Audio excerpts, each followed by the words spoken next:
مع بعض طريقه رز الصياديه. ده كيلو ونص رز انا نقعه، رز امريكي. معانا 4 بصلات مبشورين ناعمين ومتحمرين. معانا معلقه عجينه مولتو او الملح الصيني. معانا 4 حبات 4 ورقات غار. معانا نص معلقه هيل او حبهان. معانا معلقتين ملح. معانا معلقه كمون كبيره. هنحط الميه بتاعتنا، مقدار الميه بتاعنا على النار في حله. تسخن الميه، تبتدي تغلي زي كده الميه. هبتدي اضيف مكوناتي كلها كامله ما عدا الرز. هحط الملح والحبهان، ورق الغار، حبهان،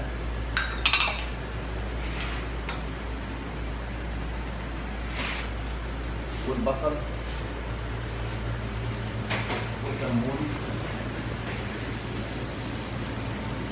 والكمون والملح، وهسيبه يغلي من 5 ل 10 دقايق. احنا دلوقتي الصوص بتاعنا او الميه بتاعتنا بتاعت الرز بقت كده، وده اللون بتاعها، ده اللون بتاعها. بحط الرز في الحله اللي انا هطبخ فيها بتاعت الرز نفسها. احط المصفى بتاعتي،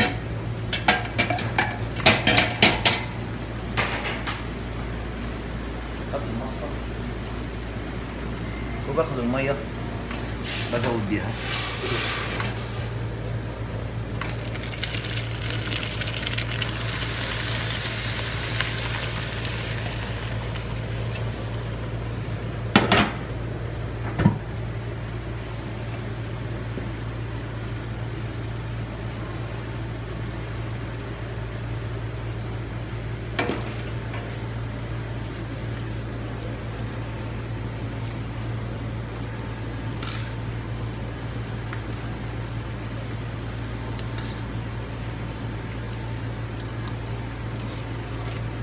كل ده بيطلع بره الرز. في ناس بتضربه في خلاط تستخدمه تاني في قلب الرز، بس انا ما برجحش الكلام ده، بيمرر في الرز.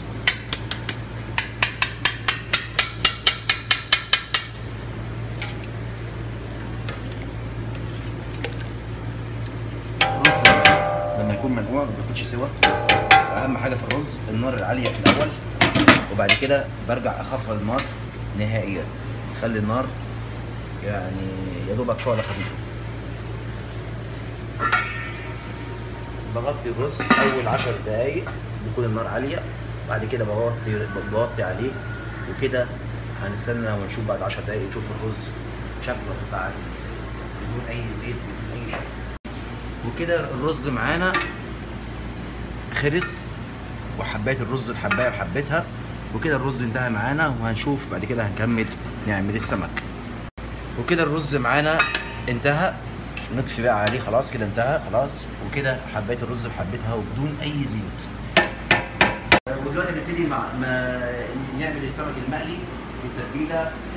اول حاجه تتبيله قويه سريعه، تقدر الست الموظفه او ما عندهاش وقت جالها سمك فريش، وازاي هنعرف السمك الفريش، وازاي نتبله بطريقه سريعه، وازاي نقليه بطريقه سريعه. كل الكلام ده هنشوفه معانا في الحلقه دلوقتي. دي معانا سمكه شعور. اول حاجه من السمكه انا يعني ما ببصش لا بفتح خياشيم ولا بشوف اي حاجه، ببص على عين واركز على عين، اشوف العين صافيه سواد صافي، خلاص هي السمكه دي طازه، اوريدي طازه من العين. اول حاجه الانسان يعرف منها السمكه ان من عينيها، دي نمره 1. نمره 2 اقدر ادوس على السمكه دي طريقه برضو ان الناس بتدوس على السمكه. لو الضغطه قعدت يعني نزلت تحت الضغطه ما ترفعتش تاني، يبقى السمك ده لحمه كويس. بس اول حاجه بتبوظ في السمكه هي عينيها، فعشان كده انا بضطر ان انا ابص على السمك من بعيد، بعرف السمك طازه مش من طازه من العين فقط لا غير. دي اقوى حاجه تقدر تعرف بيها. وفي ناس بتفتح الخياشيم من جوه وبتشوف اللون بتاع السمكه من جوه احمر ولا. دي واحد.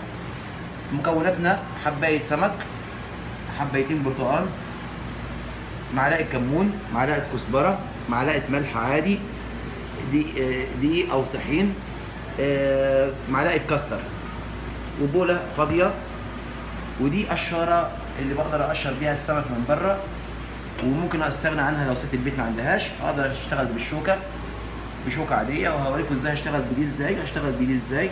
سكينه، مقص، وده المهم في الموضوع سرنجه. السرنجه دي سرنجه مطبخ مخصوصه للمطابخ، في منها طبعا اي سرنجه طبيه تنفع، بس طبعا هي سرنجه المطبخ بتكون افضل، تتباع عندي اللي بتوع الادوات المنزليه وموجوده. هنبتدي مع بعض تنظيف السمك الاول، وهنشوف ازاي السمكه بتتنظف ازاي، وطريقه تنظيف السمك ازاي، وطريقه تشريحه ازاي للقلب. اول حاجه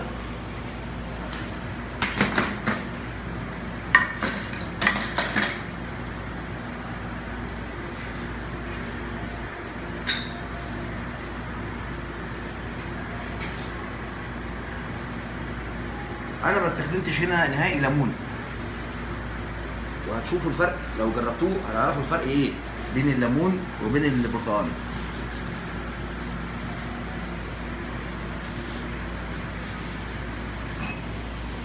نبتدي مع بعض ننظف السمكه، نشوف الطريقه السهله ازاي ننظف بيها سمكه. نبتدي بسم الله. اول حاجه باخد المقص، بقطع الزعانف زي كده، بقص الديل شويه من الديل. هنا عندي دي الزعانف واقفه، ببتدي ارفع اول واحده، اول حبايه من فوق، وامسك المقص ومن تحت اقص عشان تكون معايا سهله، ما تشوكنيش ولا تخش شوكه في ايد ست البيت ولا اي حاجه. طلعت معايا ايه الشوكه. الناحيه التانيه نفس الكلام، هنا عندي شوك، هنا نفس الكلام بشيله.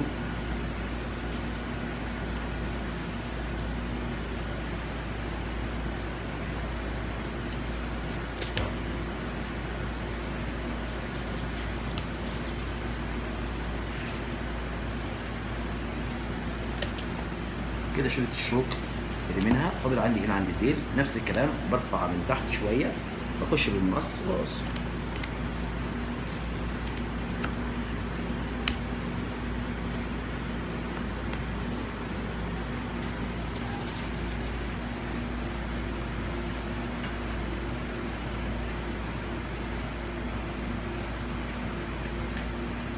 كده قصيت السمكه خلاص. هبتدي هنستخدم اول حاجه جنبها، هستخدم لكم فيه ديت، اوكي، في منها اشكال كتير على فكره، بس احنا ايه نوريكم الطريقه ازاي. دي الطريقه اللي انا بشيل بيها زي كده، اوكي.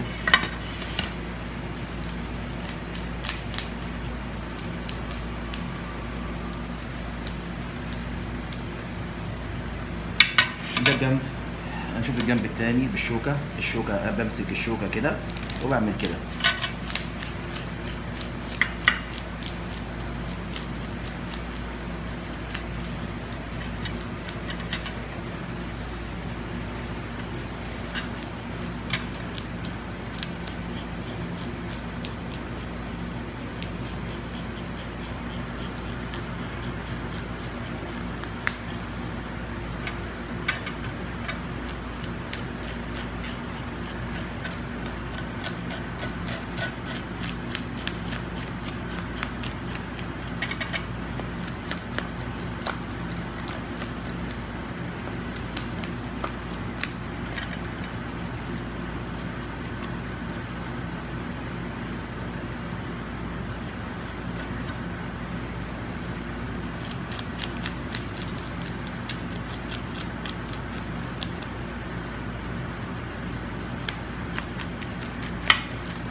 عندي شوك خلاص هنا بقشر، ما بقاش عندي قشر خلاص فيها من جميع الجهات.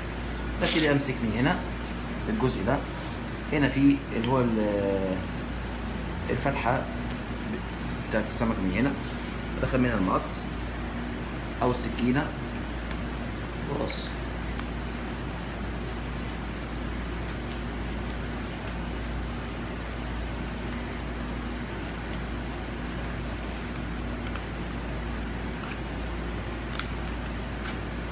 بقص طولي كامل.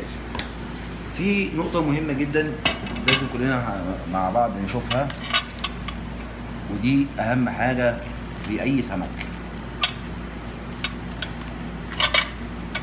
ودي بتسهى عند ناس كتير، حتى ناس التنظيف برضه ساعات بيسهوا عنها. دي الأحشاء، أنا بطلع الأحشاء بتاعتها، الغياشيم.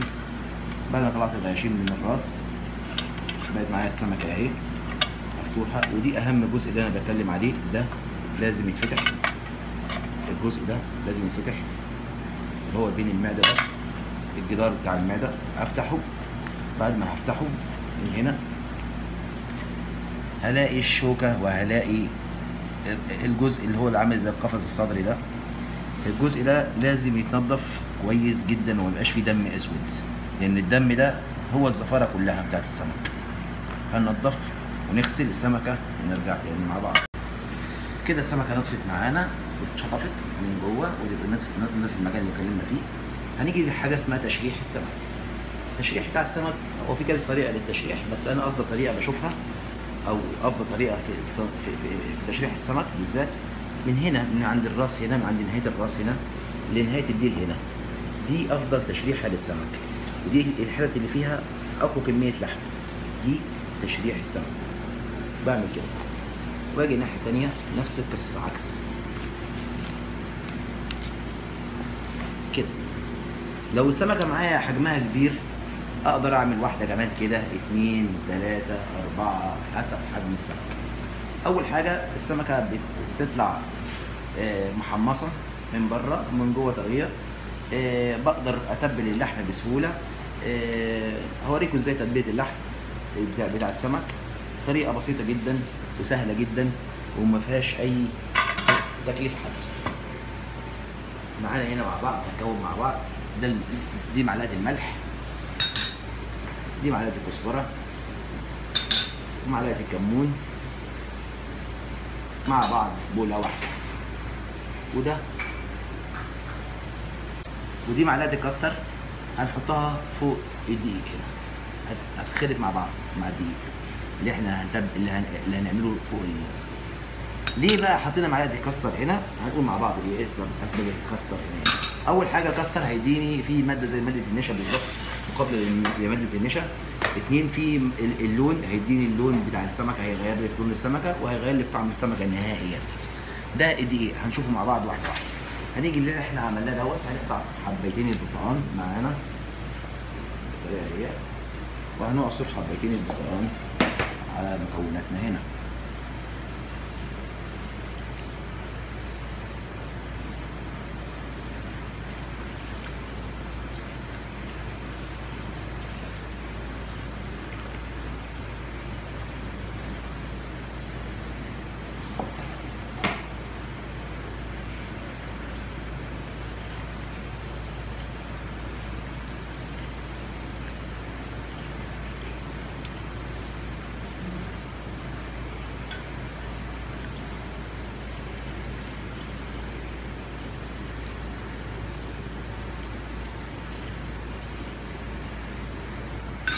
هنخرج المزيج بتاعنا زي كده. اقدر لو عندي كميه ممكن اقدر ازود شويه مع صغيره، ممكن مش مشكله.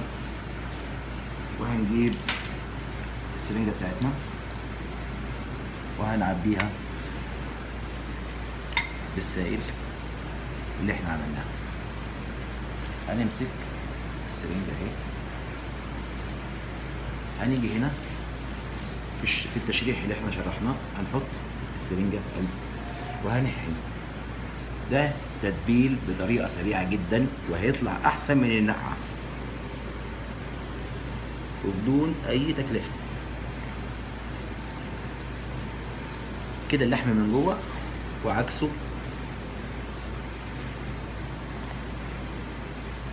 ولو لاحظتوا معايا السرنجة المطبخ فيها فتحتين، فتحة هنا وفتحة تحت، يعني بتخرج من ناحيتين. يعني بدل الحقنة الواحدة كأن انا حطيت الحقنة مرتين. عشان كده تستخدمي سرنجة المطبخ بيكون افضل بكتير.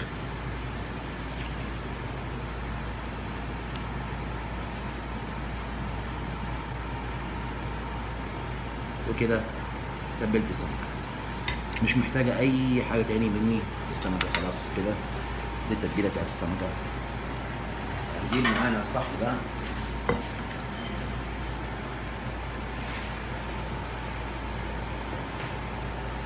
وهنحط الدقيق بتاعنا وهنلخبطه مع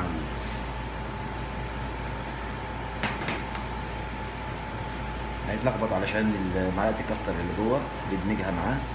وكده نسخن الزيت ونجهز نفسنا على الأكل.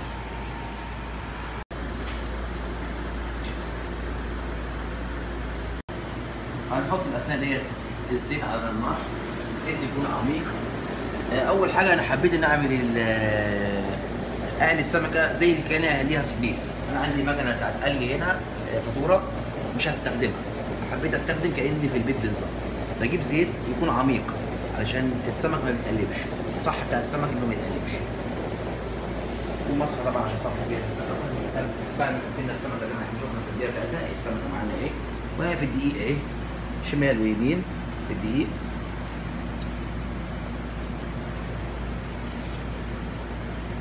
دقيق خفيف، ممكن ننفضها كده عشان ما احرقش الدقيق.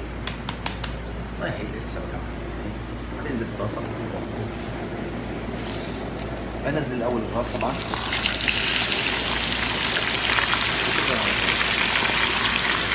السمكه من اول الجنب الاولاني استوت فيه، دخلت في السوا فيه. اول ما احس ان اللون كده يتغير بتاع السمكه بقلب الجنب التاني.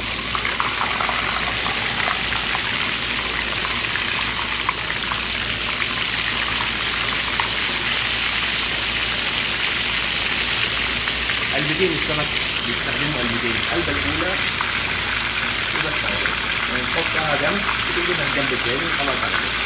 معانا ضغط مصفى الصفر.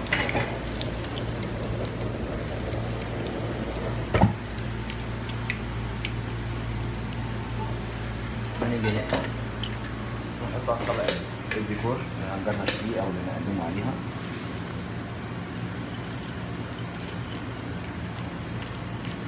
اقدر ارش من فوق ملح، كزبره، ملح مع كزبره وكمون، اللي عايز يزود في حاجه في البهار، بس انا شايف كده مناسب جدا. في شرايح ليمون،